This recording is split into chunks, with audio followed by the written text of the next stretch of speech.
My boss stared at me with surprise and then asked, "Why did you arrive by taxi today?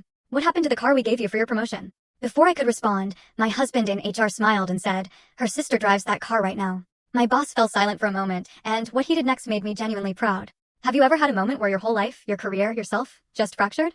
Mine happened in a quiet, glass-walled conference room. My formidable boss, Elena, looked at me with concern, and before I could even open my mouth, my own husband, Owen, delivered a casual, gut punch of a confession that detonated my entire world. Why was I in a taxi? Elena's voice was gentle, but her question hit me like a physical blow. It was the question I'd been dreading for 3 weeks. What happened to the car we gave you for your promotion, Abigail? I could feel Owen's presence next to me, a low hum of static electricity in that room. My husband, the company's HR director, the man who was supposed to be on my side.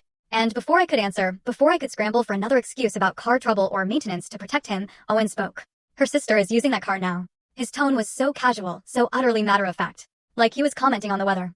Like he hadn't just announced to my boss that he'd given away company property, my company property, without my permission. The silence that followed lasted maybe 3 seconds. But in those 3 seconds, I watched my entire marriage, my hard-earned career, my carefully constructed life, all of it started to crack apart. And Elena's face told me she was about to do something about it. But I'm getting ahead of myself. Let me back up.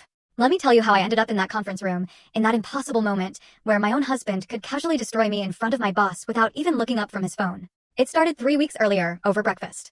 I'd woken up at 6:15 a.m., like every morning for 6 years, slipping out of bed without waking Owen. The house was silent, except for the hum of that expensive espresso machine he'd insisted we buy, restaurant grade, professional quality. Of course, I never learned to use it properly because the third time I tried, he'd taken over, muttering I was doing it wrong. So, I made instant coffee instead. The cheap kind Owen called garbage. I microwaved water in a mug, stirred in the crystals, and stood at the kitchen window, watching the sunrise paint Camelback Mountain in shades of pink and gold.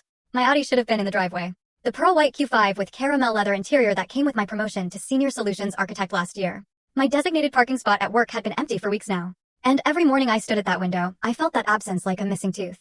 You know, the kind you can't stop touching with your tongue, even though it hurts? I told myself it was temporary. That Owen's sister, Charlotte, really did need it.